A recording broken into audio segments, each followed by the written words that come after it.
नमस्कार, आप देख रहे हैं रफ्तार मीडिया। मैं हूं आपके साथ रक्षंदा खान। आगे आप मेरे साथ देखेंगे उत्तराखंड की तमाम छोटी बड़ी खबरें विस्तार से, लेकिन उससे पहले नजर डालते हैं इस वक्त की हेडलाइंस पर। केदारनाथ उपचुनाव की तैयारियों में जुटी भाजपा, प्रवासी मतदाताओं से किया जा रहा संपर्क। प्रवासी वोटर्स को साधने के लिए महेंद्र भट्ट ने संभाली कमान।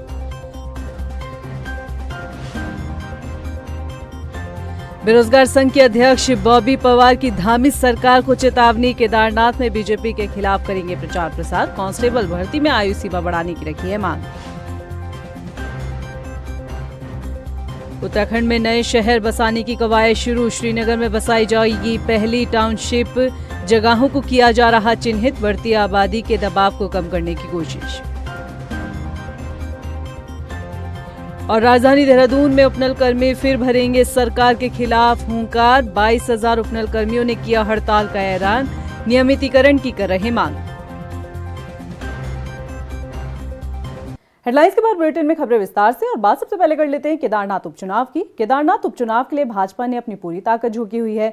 विधानसभा क्षेत्र के साथ ही प्रवासी मतदाताओं को भी भाजपा अपने पक्ष में साधने की पूरी कोशिश कर रही है। आपको बता दें कि भाजपा प्रदेश अध्यक्ष महेंद्र भट्ट खुद प्रवासी मतदाताओं की कमान अपने हाथों में संभाले हुए हैं और उनसे संपर्क करने के लिए वो अन्य प्रदेशों में लगातार दौरे भी कर रहे हैं।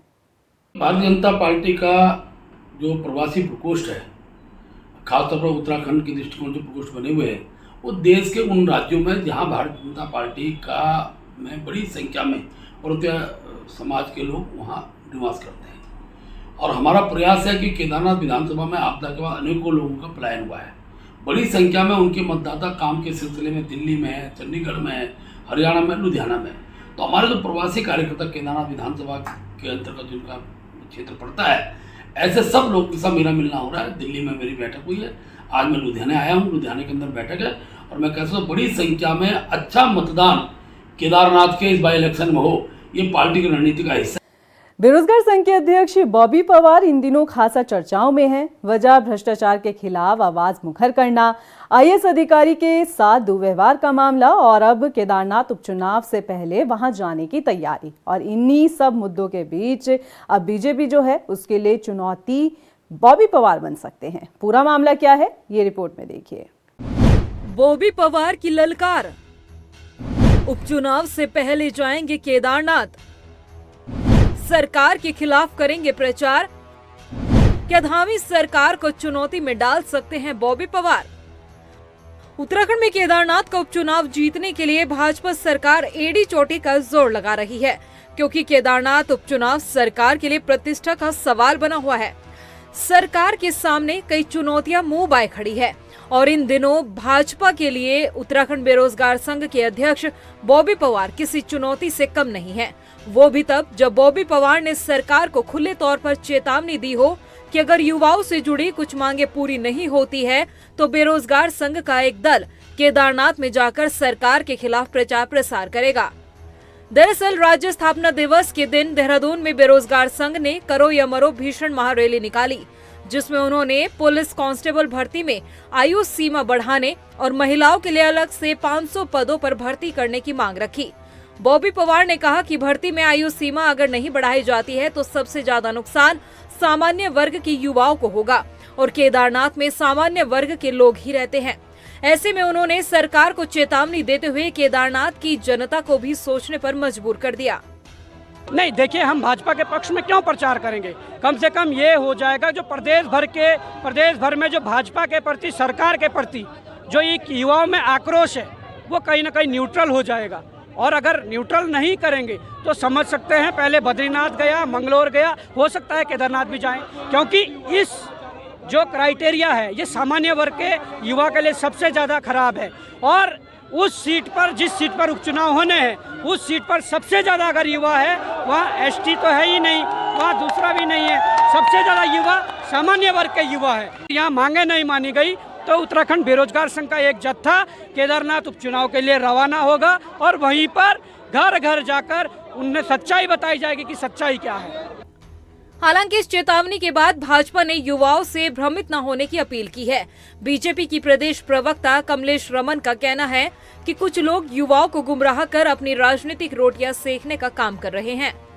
रही बात कांस्टेबल में उम्र बढ़ाने की और तमाम महिलाओं के लिए वैकेंसियां निकालने की, तो सरकार इस पर विचार और मंथन कर रही है, पर इस पर राजनीति नहीं होनी चाहिए। मुझे लगता है कि कोई भी राजनेता या समाज सेवक अगर युवाओं को भ्रमित करके केवल अपनी राजनीतिक रोटियां सेकने का काम कर रहा है तो ये गलत है, बिल्कुल गलत है। और सरकार सभी के बारे में सोच रही है, युवाओं के बारे में भी, महिलाओं के बारे में भी। उधर इस पूरे मामले को लेकर कांग्रेस ने भी बेरोजगार संघ के अध्यक्ष बॉबी पवार का समर्थन किया है। 8 वर्ष से राज्य में पुलिस की भर्ती नहीं निकली है। 8 साल से जो बेरोजगार नौजवान ये इंतजार में था कि पुलिस की भर्ती निकलेगी, हम भर्ती होंगे, 1 साल, 2 साल, 3 साल, 4 साल, 8 साल तक इंतजार करता रहा। और उसके बाद भी आज जब भर्तियां निकलने का समय आ रहा है तो उनको एज रिलैक्सेशन नहीं दिया जा रहा। एज रिलैक्सेशन दिया जाना चाहिए, कम से कम 8 साल नहीं दोगे तो 4 साल तो दो। जो लोग उम्र जिनकी ओवर एज हो गए, जिनकी आयु निकल गई, वो कहाँ जाएंगे? तो मैं समझता हूँ उनकी मांग जायज़ है और उनको तो बिना सोचे समझे केदारनाथ जाना ही चाहिए। जहां एक तरफ केदारनाथ में जीतने के लिए बीजेपी के सामने कई चुनौतियां हैं, तो वहीं अब बेरोजगार संघ ने अल्टीमेटम देकर भाजपा की मुसीबत को और बढ़ा दिया है। देखना ये होगा कि क्या इस चुनौती के बाद सरकार युवाओं की मांगों को पूरा करती है या फिर केदारनाथ उपचुनाव में एक और बड़ी चुनौती का सामना करने के लिए तैयार है। रफ्तार मीडिया के लिए देहरादून से सुशांत सिंह की रिपोर्ट। उत्तराखंड में नए शहर बसाने की कवायद शुरू हो चुकी है। उत्तराखंड आवास एवं नगर विकास प्राधिकरण बोर्ड बैठक में प्रदेश की पहली टाउनशिप किस जिले और कहां पर बसाई जाएगी, इसको लेकर मुहर लग गई है। पूरा मामला क्या है, रिपोर्ट में देखिए। उत्तराखंड में नए शहर बसाने की कवायद शुरू। श्रीनगर के पास बसाई जाएगी पहली टाउनशिप। बढ़ती आबादी के दबाव को कम करने की पहल। हाईटेक होंगे नए शहर। धामी सरकार ने उत्तराखंड के कई क्षेत्रों में बढ़ती आबादी के बोझ को कम करने के लिए नए शहर बसाने का न सिर्फ ऐलान किया था, बल्कि अब नए शहरों को बसाने की कवायद भी शुरू हो चुकी है। उत्तराखंड आवास एवं नगर विकास प्राधिकरण की बोर्ड बैठक में प्रदेश की पहली टाउनशिप को पौड़ी गढ़वाल के श्रीनगर के पास बसाने का फैसला लिया गया है। श्रीनगर के पास बेलकेदार और बेलकंडी मार्ग से लगे क्षेत्र में नई टाउनशिप विकसित की जाएगी। नई टाउनशिप विकसित करने के लिए जमीन चिन्हित करने के भी निर्देश दे दिए गए हैं। दरअसल उत्तराखंड में 22 नए शहर बसाने की योजना बनाई गई थी, जिनमें से 12 शहर गढ़वाल मंडल और 10 शहर कुमाऊं मंडल में बसाने का प्लान बनाया गया था। लेकिन अब तक सिर्फ 10 शहरों को बसाने के लिए ही जमीन मिल पाई है। उत्तराखंड में नए शहर कहां पर बसाए जाएंगे, आइए एक नजर डाल लेते हैं। डोईवाला के पास Doon Haridwar highway integrated township, Doon Ponta Sahib highway पर छरबा साइबर सिटी, आर्किडिया चाय बगान Dehradun, new Dehradun twin city, Gauchar हवाई पट्टी के पास बमोत गांव वेलनेस टाउनशिप, रामनगर शहर के पास टूरिज्म टाउनशिप बसाई जाएगी, गोलापार के पास Haldwani new Haldwani twin city, Naini Saini airport के पास Pithoragarh film entertainment city Prag farm, Kichha के पास इंडस्ट्रियल टाउनशिप। धामी सरकार ने इन शहरों का सर्वे करने की जिम्मेदारी अमेरिकन कंपनी मैकेंजी को सौंपी थी, जिसके बाद अब 10 नए शहरों के विकास को लेकर कसरत तेज होती नजर आ रही है। और इस तेजी का नतीजा यही है कि श्रीनगर के पास अब पहली टाउनशिप बसने जा रही है और धामी सरकार की ये पहल प्रमुख शहरों में लगातार बढ़ती आबादी को कम करने में कारगर साबित होगी। रफ्तार मीडिया के लिए देहरादून से ब्यूरो रिपोर्ट। उत्तराखंड 38वें नेशनल गेम की मेजबानी कर रहा है, लिहाजा प्रदेश में नेशनल गेम्स के आयोजन को लेकर तैयारी जोरों शोरों पर चल रही है। खेल के सफल आयोजन को लेकर 5 समिति का गठन भी किया गया है, जो स्पर्धाओं और उनके आयोजन स्थल को लेकर फैसला लेगी। हमारी तैयारियां 100% है, पूरी तैयारी हो चुकी है। हम लोग उसके अब फिनिशिंग टचेस में चल रहे हैं और जैसे ही जीटीसीसी आ जाती है गठित, और यद्यपि जीटीसीसी का अनाउंसमेंट हो चुका है, वो जैसे ही कमेटी आती है, कमेटी के साथ हम लोग बैठकर बाकी और निटिग्रिटी जो है वो तय कर लेंगे और बहुत अच्छे तरीके से हम लोग 28 जनवरी से शुरू होने वाले राष्ट्रीय खेल को आगाज करेंगे। सोमवार को राजधानी देहरादून में उपनल कर्मी सचिवालय कूच करेंगे। नाराज उपनल कर्मियों का कहना है कि अगर सरकार उनकी मांगों पर अमल नहीं करता तो संगठन से जुड़े हुए करीब 22,000 कर्मी हड़ताल पर चले जाएंगे। बता दें कि उपनल कर्मी समान काम समान वेतन की मांग कर रहे हैं। दरअसल साल 2018 में हाईकोर्ट ने उपनल कर्मी के नियमितीकरण पर मुहर लगाई थी। हाल ही में सुप्रीम कोर्ट ने भी हाईकोर्ट के फैसले पर दखल देने से इनकार किया है। कल उपनल कर्मचारी संयुक्त मोर्चा का सचिवालय घेराव है। एक महारैली द्वारा सचिवालय घेराव किया जाएगा।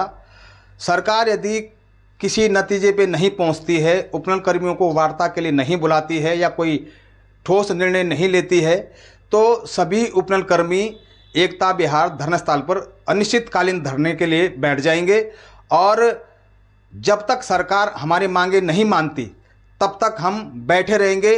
24 साल का उत्तराखंड आज भी मूलभूत सुविधाओं से वंचित है। शिक्षा, स्वास्थ्य, पलायन और रोजगार के अलावा अब पहाड़ के युवा जल, जंगल और जमीन को बचाने के लिए भू कानून और मूल निवास की मांग कर रहे हैं। जिन सपनों के लिए राज्य आंदोलनकारियों ने संघर्ष किया, वो आज भी पूरा होने की राह देख रहे हैं। ये रिपोर्ट देखिए। मैं हूं पहाड़ प्रदेश उत्तराखंड। मैं 24 साल पहले अस्तित्व में आया। उत्तर प्रदेश से अलग होने के मेरे कई कारण थे, जैसे पहाड़ की संस्कृति का विस्थापन होना, पहाड़ों पर खाली होते गांव में पलायन रुकना, शिक्षा, स्वास्थ्य, रोजगार के साथ जल, जंगल और जमीन को बचाना, और सबसे जरूरी था प्रशासनिक कार्यों की बदहाली को खत्म करना। मैं उत्तराखंड अलग होकर भी समस्या का समाधान नहीं कर सका। ये दर्द है उन राज्य आंदोलनकारियों का जिन्होंने उत्तराखंड को बनाने का सपना देखा और साकार भी किया, लेकिन जिस मकसद से पहाड़ प्रदेश उत्तराखंड अस्तित्व में आया, आज भी वो समस्याएं पहाड़ों पर सीना ताने खड़ी हैं।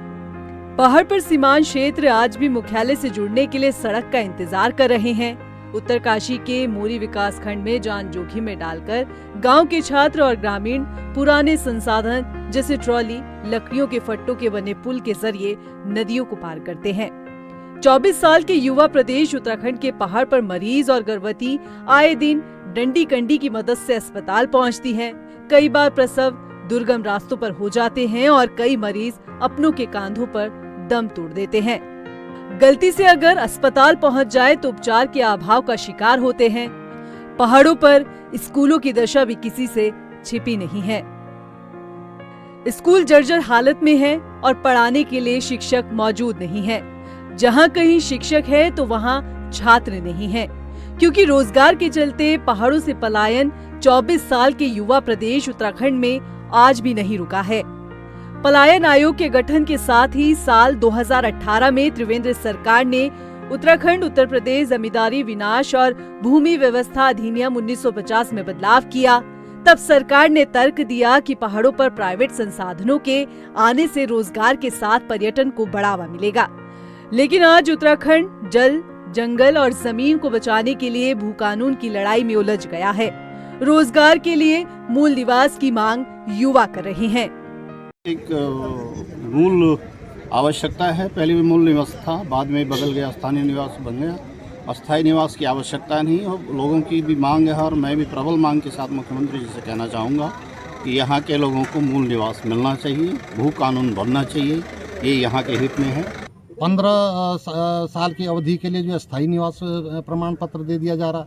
कोई आदमी आके 6 महीने पहले आपके यहाँ बसा है, मकान मालिक से उसने जो है लिखा के ले लिया है, मेरे मकान में जो है 15 वर्ष से रह रहा है, और राजस्व विभाग से मिली भगत करके उसको स्थायी निवास प्रमाण पत्र दे दिया जाता है। उत्तराखंड के जो बेरोजगार नौजवान हैं उनके हकों पर डाका डालते हुए उनको नौकरी मिल जाती है। पिछले 24 साल में उत्तराखंड ने 5 सरकारें देखी। ऐसा नहीं है कि प्रदेश में कुछ बदलाव नहीं हुआ।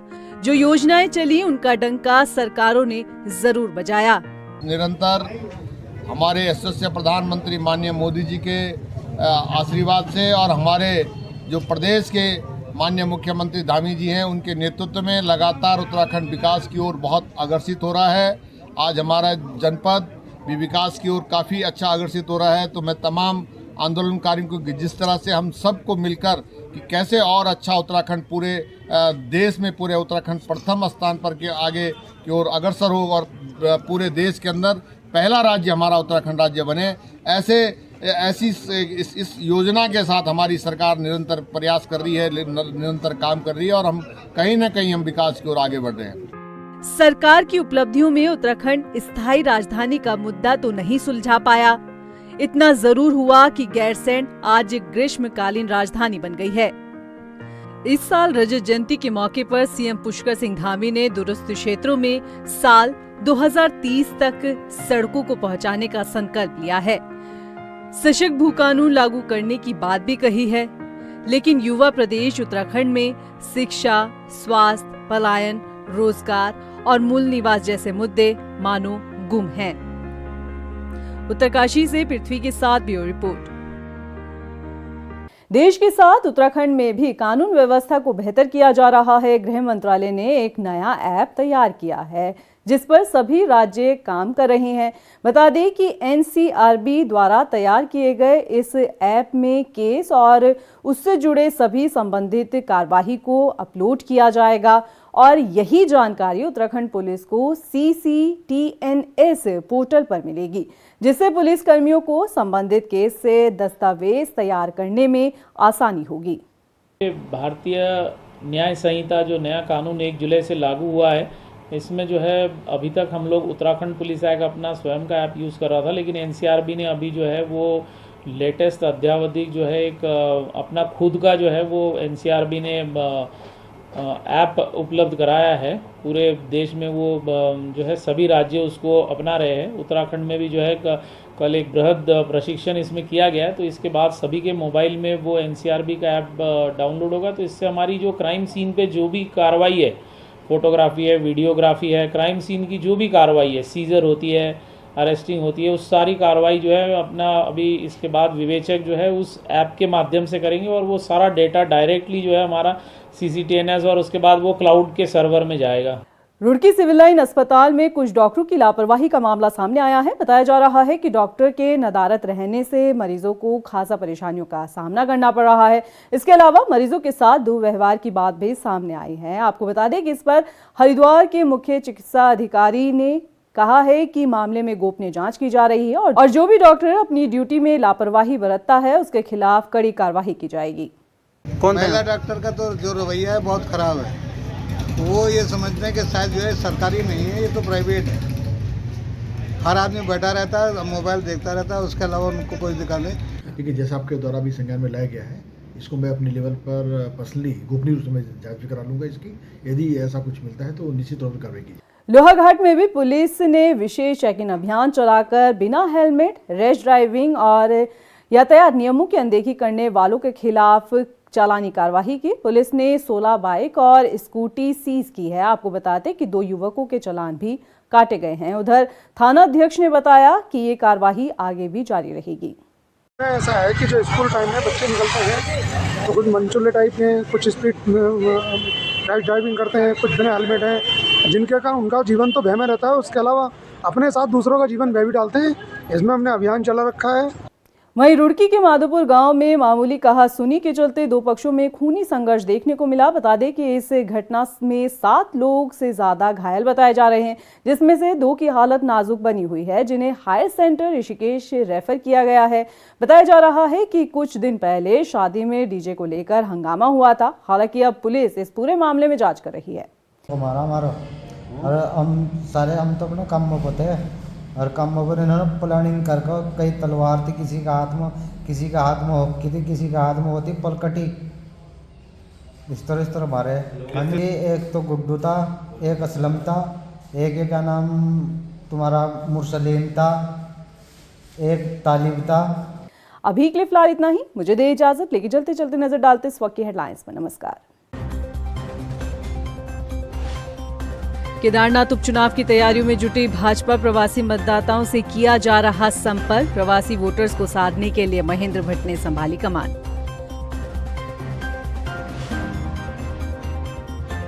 बेरोजगार संघ के अध्यक्ष बॉबी पवार की धामी सरकार को चेतावनी। केदारनाथ में बीजेपी के खिलाफ करेंगे प्रचार प्रसार। कांस्टेबल भर्ती में आयु सीमा बढ़ाने की रखी है मांग। उत्तराखंड में नए शहर बसाने की कवायद शुरू। श्रीनगर में बसाई जाएगी पहली टाउनशिप। जगहों को किया जा रहा चिन्हित। बढ़ती आबादी के दबाव को कम करने की कोशिश। और राजधानी देहरादून में उपनल कर्मी फिर भरेंगे सरकार के खिलाफ हुंकार। 22,000 उपनल कर्मियों ने किया हड़ताल का ऐलान। नियमितीकरण की कर रहे मांग।